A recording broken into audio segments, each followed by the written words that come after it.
The next to interpolate is Congressman Rog Gutierrez. You have 10 minutes. Thank you, Mr. Chair. Mr. Chair, before I proceed with my interpellation, simple manifestation.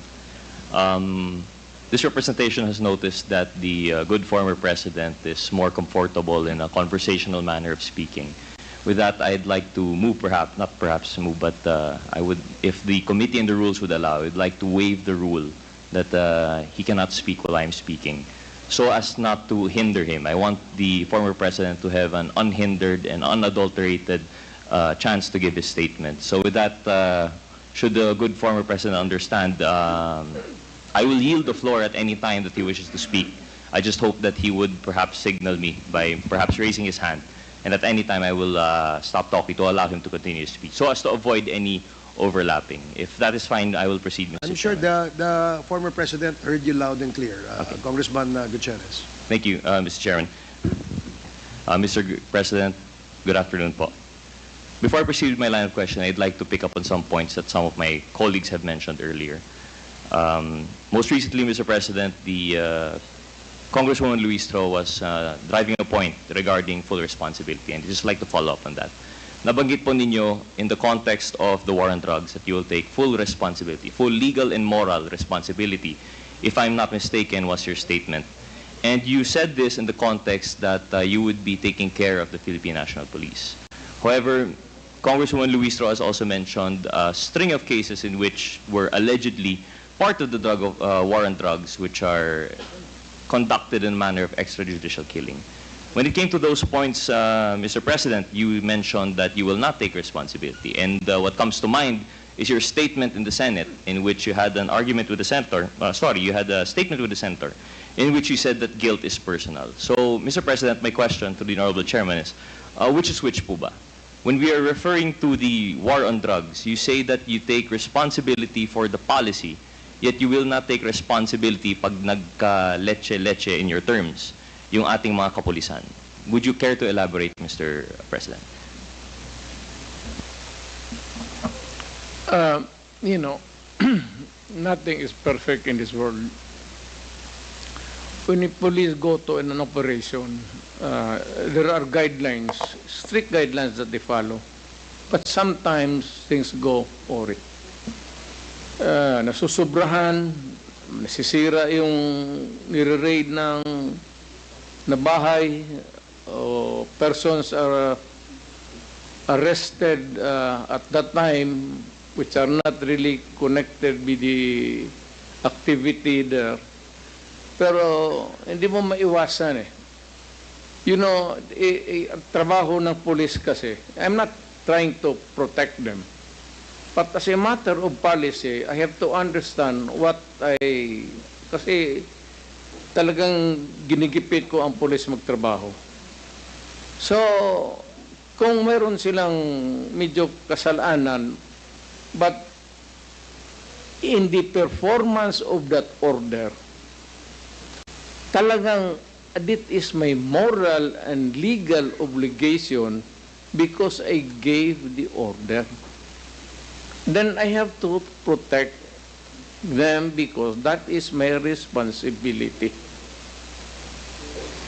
Hindi ko pwedeng bitawan yung tao eh. Kasi pag sinabi mo sa police, trabahuin mo ito, tapos stricto ka, gusto mo talagang gaya mo, if you want to make the city peaceful, gawain mo yan, make the city peaceful. I do not care paano mo gawin, basta gawin mo ang city ko peaceful. When that is the time na kung sabihin mo masabit sila pagkamali, talagang papasok ako. Because I gave the order.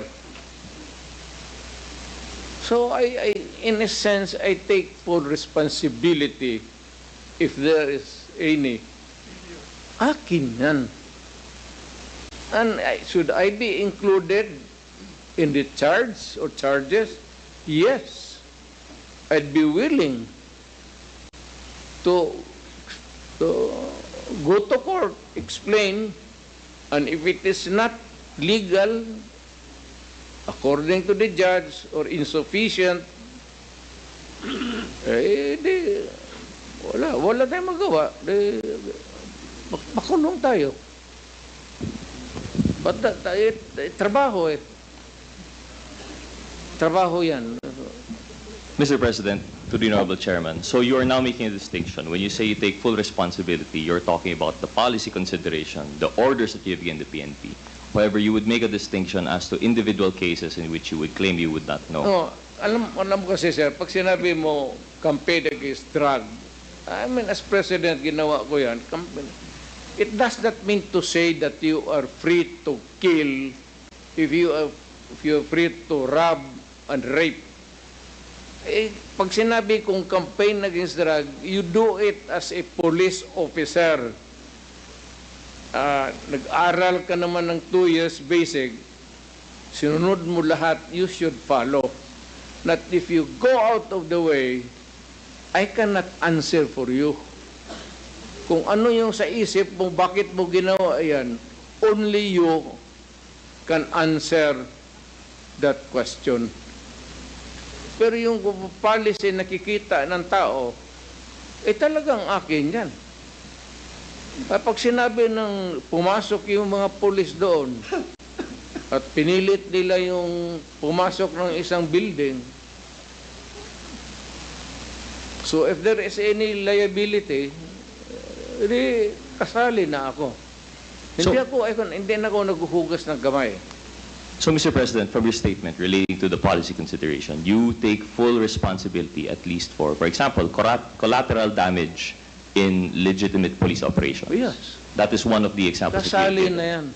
However, Mr. President, I believe, just to pinpoint para mas klaro, one of the cases mentioned by Honorable Congresswoman Luistro was that of the PCSO Corporate Secretariat, General Barayuga.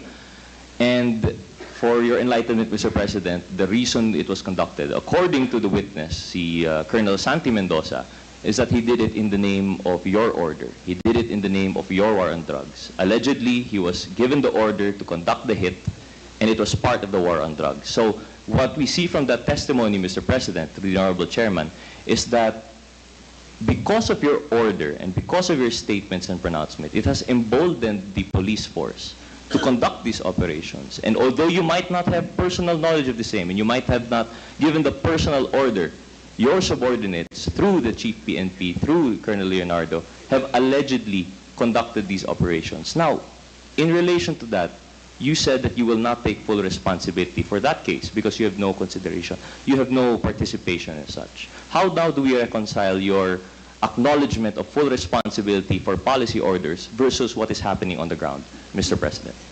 You know, when I say that I have faith in the police, when I order them to do something, kailangan, pagka may nagkamali dyan, may sagutin mo rin. Huwag mong do not leave them hanging. Somebody has to say that I was the one who ordered. And if there was something that went wrong, then I have also to answer for it. But you do not go into a campaign, you do not go into a drive for nothing. It is always a legitimate government action. So in this case, Mr. President, in the case of the Barayuga slay, in which the witness, Colonel Mendoza, mentioned that he conducted it in the belief that it was part of legitimate police operations under the orders of his superior, Colonel Leonardo, this was under your directive in the war on drugs. Yet you said you will not take responsibility when you were asked by Congresswoman Luistro. So that, I repeat the question, Mr. President, with all due respect, how do we now reconcile you're taking full responsibility for the policy consideration, yet when it comes to the individual cases where policemen are left hanging, for your information po, Mr. President, si Colonel Santi Mendoza made this statement, he is still currently serving as a police colonel. He is a working policeman po. Hindi po siya sinipa, hindi po siya tinanggal. He made this statement against his own interest. So how now do we reconcile? Where do you draw the line of your responsibility in this war on drugs, Mr. President? Because guilt is personal. Alam mo, pagka nagkampay binaril ka dyan, it's always personal. So in that sense, hindi mo talaga sasagutin yan because anong ang nasa isip niya? Eh kung sabihin mo, drive lang, eh pati yung tao dyan nakaupo lang, barilin mo, eh that is something, lumaban. Pero kung sabihin mo, ako ang nag-utos, I take full responsibility ng what happened.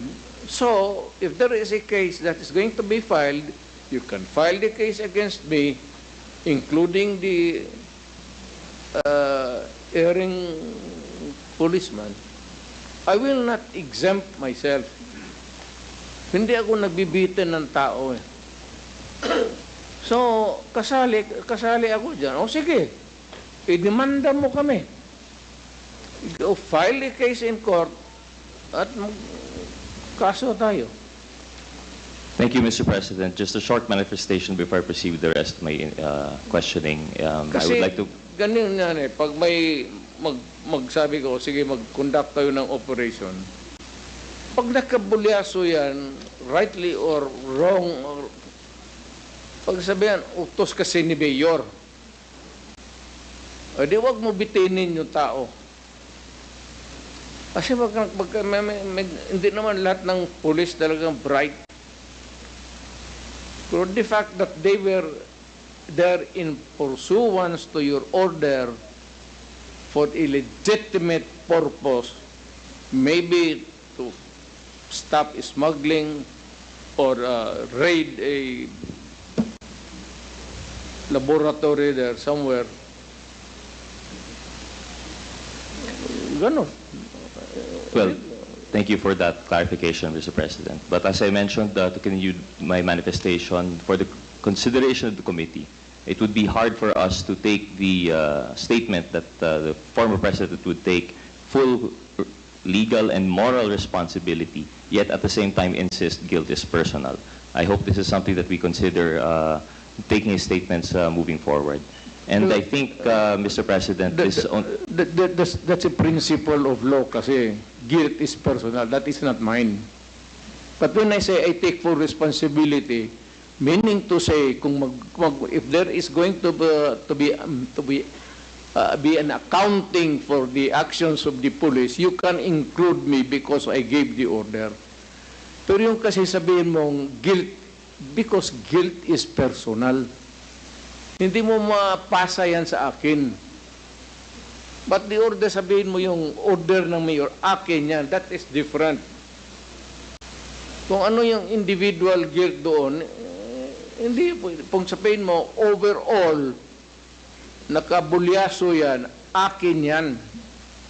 At hindi ko, in many cases, mayor for almost 30 years, and even as president, when I ordered na tinuturo ko talaga sarili ko, akin yan, para magtrabaho ang mga tao. thank you, Mr. President, for the Somebody clarification. has to take the blame, at the blame stops here.